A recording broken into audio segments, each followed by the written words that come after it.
ನಮಸ್ಕಾರ ಆತ್ಮೀಯರೇ, ನಾನು ನಿಮ್ಮ ಪ್ರವೀಣ್ ವಿ ಕುಲಕರ್ಣಿ, ಬೀದಿಗೆ ಚಂದ್ರ, ಪ್ರಾಧ್ಯಾಪಕ. ನಿಮಗೆಲ್ಲ ಮತ್ತೊಮ್ಮೆ ಪ್ರವೀಣ ವಾಹಿನಿ ಯೂಟ್ಯೂಬ್ ಚಾನಲ್ಗೆ ಸ್ವಾಗತ ಸುಸ್ವಾಗತ. ನಿಮಗೆ ಗೊತ್ತಿರೋ ಹಾಗೆ ನಿನ್ನೆ 1ನೇ ಜುಲೈ ಏನಪ್ಪ ಅಂತಂದರೆ ಇದು ರಾಷ್ಟ್ರೀಯ ಪತ್ರಿಕಾ ದಿನಾಚರಣೆಯು ಕೂಡ ಆಗಿತ್ತು. ನಿಮ್ಗೆ ಗೊತ್ತಿರುವಂಥದ್ದೇ ವಿಚಾರ. ನಾವು ಈ ವೈದ್ಯಕೀಯ ದಿನಾಚರಣೆ ಮತ್ತು ರಾಷ್ಟ್ರೀಯ ವೈದ್ಯರ ದಿನಾಚರಣೆ, ರಾಷ್ಟ್ರೀಯ ಪತ್ರಿಕಾ ದಿನಾಚರಣೆ ಜೊತೆಗೆ ರಾಷ್ಟ್ರೀಯ ಏನಪ್ಪ ಅಂದ್ರೆ ಲೆಕ್ಕಪತ್ರ ದಿನಾಚರಣೆಯು ಕೂಡ ನಾವು ಆಚರಣೆಯನ್ನು ಮಾಡಿದ್ದು ಉಂಟು.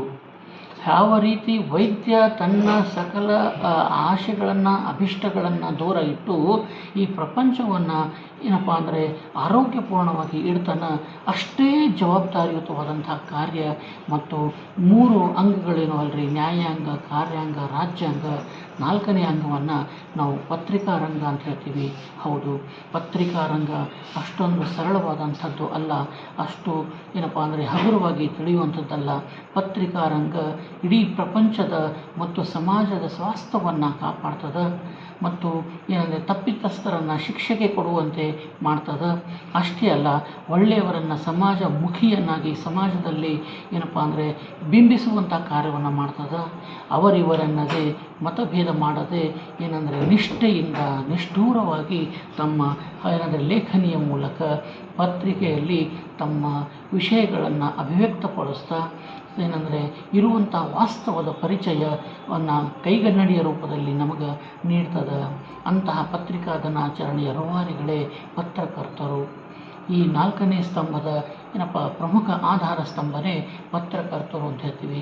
ಪತ್ರಕರ್ತರು ಏನಪ್ಪ ಅಂದರೆ ಕೇವಲ ಇವತ್ತಿನ ದಿವಸ ಪ್ರಿಂಟ್ ಮೀಡಿಯಾ ಅಷ್ಟೇ ಅಲ್ಲ, ಇವತ್ತು ಎಲೆಕ್ಟ್ರಾನಿಕ್ ಮೀಡಿಯಾನೂ ಕೂಡ ಅಲ್ಲಿರುವಂಥ ಪತ್ರಕರ್ತರು ಮತ್ತು ವರದಿಗಾರರು ಕೂಡ ಅಷ್ಟೇ ಪ್ರಮುಖ ಪಾತ್ರವನ್ನು ನಿಭಾಯಿಸ್ತಾರೆ.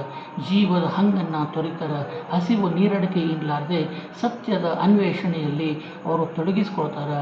ಅವರಿವರನ್ನದೇ ಅಂದರೆ ಬಡವ ಬಲ್ಲಿದ ಅಥವಾ ಗಂಡು ಹೆಣ್ಣು ಅಥವಾ ಅಂದರೆ ಶ್ರೀಮಂತ ಬಡವ ಹೀಗೆ ಯಾವುದೇ ರೀತಿಯ ಏನಪ್ಪ ಅಂತಂದರೆ ಇಲ್ಲಿ ಭಿನ್ನತೆಯನ್ನು ಮಾಡದೆ ಭೇದ ಮಾಡಲಾರ್ದೆ ಎಲ್ಲರಲ್ಲೂ ಸಮಾನವಾಗಿ ಕಾಣುತ್ತಾ ವಾಸ್ತವದಲ್ಲಿ ಏನು ಅದನ್ನು ಸಮಾಜದ ಮುಂದೆ ಇಡುವಂತಹ ಪ್ರಮುಖ ಕಾರ್ಯವನ್ನು ಯಾರು ನಮ್ಮ ಪತ್ರಿಕಾ ಮಿತ್ರರು, ಪತ್ರಿಕಾ ವರದಿಗಾರರು ಮಾಡುವಂಥದ್ದನ್ನು ನಮಗೆ ತಿಳಿದು ಬರ್ತದೆ. ಅಂಥವರು ಇರೋದರಿಂದಲೇ ಏನಪ್ಪ ಅಂತಂದರೆ ಇವತ್ತಿಗೂ ಕೂಡ ಸಮಾಜದ ಸ್ವಾಸ್ಥ್ಯ ಉತ್ತಮವಾಗಿ ಅದ, ಶಾಂತಿ ನೆಲೆಸಲಿಕ್ಕೆ ಕಾರಣ ಆಗ್ಯದ, ಮತ್ತು ಅನ್ಯೋನ್ಯತೆಗೆ ಉದಾಹರಣೆ ಆಗ್ಯದ, ಮತ್ತು ಜಾತಿ ಭೇದ ಅನ್ನುವಂಥದ್ದನ್ನು ಇಲ್ಲಿ ದೂರ ಆಗಲಿಕ್ಕೆ ಸಾಧ್ಯ ಆಗ್ಲಿಕ್ಕಿರ್ತದ ಅಂಥೇಳಿ ಹೇಳ್ಬೋದ.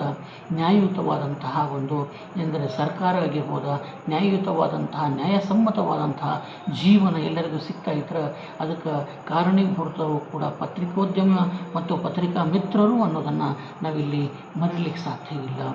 ಜುಲೈ 1 ಪತ್ರಿಕಾ ದಿನಾಚರಣೆಯೂ ಕೂಡ ಆಗಿರೋದ್ರಿಂದ ಏನಪ್ಪ ನಾವು ಇವತ್ತು ಅವರನ್ನು ಕೂಡ ನಾವಿಲ್ಲಿ ಸ್ಮರಿಸಬೇಕು, ನೆನೆಸಬೇಕು, ಹಾರೈಸಬೇಕು ಮತ್ತು ಕೃತಜ್ಞರಾಗಿರಬೇಕು. ಆ ಒಂದು ಕಾರಣದಿಂದಲೇ ನಾನೇನಪ್ಪ ಅಂದರೆ ಒಂದು ಸಣ್ಣ ಪ್ರವೀಣ ವಾಣಿಯನ್ನು ಇವರ ಕುರಿತು ಬರೆದದ್ದು. ಸತ್ಯವನ್ನು ಎತ್ತಿ ಹಿಡಿದು ಸುಳ್ಳನ್ನು ಸದೆಬಡೆದು ನ್ಯಾಯಾಂಗ, ಕಾರ್ಯಾಂಗ, ರಾಜ್ಯಾಂಗದಷ್ಟೇ ನಿಷ್ಠೂರವಾಗಿ ದುಡಿದು ಸಮಾಜದ ಸ್ವಾಸ್ಥ್ಯ ಕಾಪಾಡುವ ಪತ್ರಿಕಾ ಮಿತ್ರರಿಗೆ ಪತ್ರಿಕಾ ದಿನಾಚರಣೆಯ ಹಾರ್ದಿಕ ಶುಭಾಶಯಗಳು ಅಂಥೇಳಿ ಸಣ್ಣದಾಗಿ ಬರೆದರೂ ಕೂಡ ಅರ್ಥಪೂರ್ಣವಾಗಿ ಬರೆದಂಥದ್ದು. ಇವರು 3 ಅಂಗಗಳಲ್ಲಿರುವಂತಹವರು ಯಾವ ರೀತಿ ಜವಾಬ್ದಾರಿಯುತವಾಗಿ ಸಮಾಜದಾಗ ಪಾತ್ರವನ್ನು ನಿಭಾಯಿಸ್ತಾರೆ, ಯಾವ ರೀತಿ ಸಮಾಜದ ಸ್ವಾಸ್ಥ್ಯ ಮತ್ತು ಬೆಳವಣಿಗೆಗೆ ಇಲ್ಲಿ ಕಾರಣೀಭೂತರಾಗಿರ್ತಾರೆ, ಅದೇ ರೀತಿ ಪತ್ರಿಕಾ ರಂಗದ ಹಾಗೂ ಈ ಪ್ರಿಂಟ್ ಆಗಲಿ ಅಥವಾ ಏನಪ್ಪ ಅಂದರೆ ಈ ಎಲೆಕ್ಟ್ರಾನಿಕ್ ಮೀಡಿಯಾ ಆಗಲಿ ಈ ರಂಗದಲ್ಲಿರುವಂಥವರು ಅವರು ಕೂಡ ಜೀವದ ಹಂಗನ್ನು ತೋರಿತಾರೆ.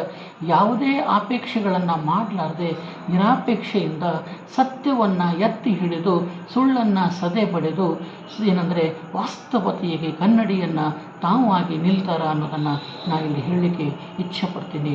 ಹೌದು, ನಾವು ಹೇಳ್ತೀವಿ ಕೇಳಿ ಬರ್ತದ ಪೀತ ಪತ್ರಿಕೋದ್ಯಮ ಅಂಥೇಳಿ. ಹೌದು, ಊರಂದರೆ ಕೆಲವೊಂದು ಸರ್ತಿ ಅಲ್ಲಲ್ಲಿ ಹೊಲಸು ಇರ್ಬೋದೇನೋ ಗೊತ್ತಿಲ್ಲ. ಅಂತಹ ರೀತಿಯಲ್ಲಿ ಎಷ್ಟೋ ಕೊಂದು ಅತ್ಯುತ್ತಮವಾಗಿ ಕೋಟ್ಯಾಂತರ ಜನ ಉತ್ತಮವಾದ ವರದಿಗಾರರು ಮತ್ತು ಏನಪ್ಪ ಅಂದರೆ ಪತ್ರಿಕಾ ವರದಿಗಾರರು ಇಲ್ಲಿ ಇರುವಂಥವರು, ಪತ್ರಕರ್ತರು ಇರುವಂಥದ್ರಾಗ ಅಲ್ಲಲ್ಲಿ ಏನಪ್ಪ ಅಂದ್ರೆ ಹೊಲದಾಗ ಕಸದ ಕಳಿ ಬರ್ದಂಗೆ ಒಂದೆರಡು ಕಡೆ ಇರ್ಬೋದಾ ಪೀತ ಪತ್ರಿಕೋದ್ಯಮ ಅಂತ ಹೇಳ್ತೀವಿ ನಾವು. ಹಳದಿ ಪತ್ರಿಕೋದ್ಯಮ ಅಂದರೆ ಏನಪ್ಪ, ಆ ಪತ್ರಿಕೋದ್ಯಮ ಕ್ಷೇತ್ರವನ್ನು ಅಲ್ಲಲ್ಲಿ ನಾವು ಕಲುಷಿತಗೊಳಿಸುವಂಥದ್ದನ್ನು ಕಾರ್ಯ ಮಾಡ್ತದೆ.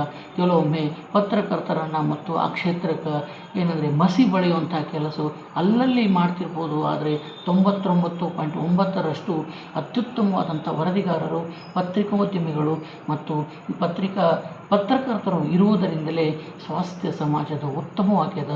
ಇಲ್ಲಿ ಏನಂದರೆ ಬಾಂಧವ್ಯ ಹೆಚ್ಚಾಗ್ಯದ ಮತ್ತು ಏನಪ್ಪ ಅಂದ್ರೆ ಮಿತ್ರತ್ವ ವೃದ್ಧಿಯಾಗ್ಯದ, ಶಾಂತಿ ನೆಲೆಸ್ಲಿಕ್ಕೆ ಕಾರಣ ಆಗ್ಯದ, ನ್ಯೂನ್ಯತೆ ಇರಲಾರ್ದೆ ಬೆಳಲಿಗಿತ್ತದ. ಅಂತಹ ಉತ್ತಮ ವಾತಾವರಣ ನೆಲೆಸುವುದರಲ್ಲಿ ಈ ಪತ್ರಿಕೋದ್ಯಮ, ಪತ್ರಕರ್ತರು, ವರದಿಗಾರರು ಎಲ್ಲರೂ ಏನಪ್ಪ ಅಂದರೆ ತಮ್ಮ ಜೀವದ ಹಂಗೆ ಅಷ್ಟೇ ಅಲ್ಲ, ಮನೆ ಮಠ ಮತ್ತು ಅಧಿಕಾರ ಹಾಗೂ ಹಣದಾಸೆ ಎಲ್ಲವನ್ನ ಮೀರಿ ತಾವು ಕೆಲಸವನ್ನು ಮಾಡ್ತಾ ಇರೋದರಿಂದಲೇ ಇವತ್ತು ನೀವು ಇವತ್ತಿಗೂ ಕೂಡ ವಾಕ್ ಸ್ವಾತಂತ್ರ್ಯದಿಂದ ನಾವು ಅಭಿವ್ಯಕ್ತಪಡಿಸ್ಲಿಕ್ಕೆ ಸಾಧ್ಯ ಅಂತ ಹೇಳಿ ಇಚ್ಛೆ ಪಡ್ತಾ ಇದ್ದೀನಿ. ಅದಕ್ಕೆ ಸತ್ಯವನ್ನು ಎತ್ತು ಹಿಡಿದು ಸುಳ್ಳನ್ನು ಸದೆ ಬಡಿದು ನ್ಯಾಯಾಂಗ ಕಾರ್ಯಾಂಗ ರಾಜ್ಯಾಂಗದಷ್ಟೇ ನಿಷ್ಠೂರವಾಗಿ ದುಡಿಯುವಂತಹ ಸಮಾಜದ ಸ್ವಾಸ್ಥ್ಯವನ್ನು ಕಾಪಾಡುವಂತಹ ಮಿತ್ರರು, ನಿಮ್ಮೆಲ್ಲರ ಮಿತ್ರರು ಅವರೇ ವರದಿಗಾರರು, ಪತ್ರಿಕಾ ಮಿತ್ರರು, ಪತ್ರಿಕೋದ್ಯಮಿಗಳು ಮತ್ತು ಏನಪ್ಪ ಅಂದರೆ ಇಲ್ಲೆಲ್ಲ ಹೇಳಲಿಕ್ಕೆ ಸಾಧ್ಯ, ಪತ್ರಕರ್ತರು ಅಂತ ಹೇಳಲಿಕ್ಕೆ ಸಾಧ್ಯ. ಅವರಿಗೆ ಇವತ್ತಿನ ದಿವಸ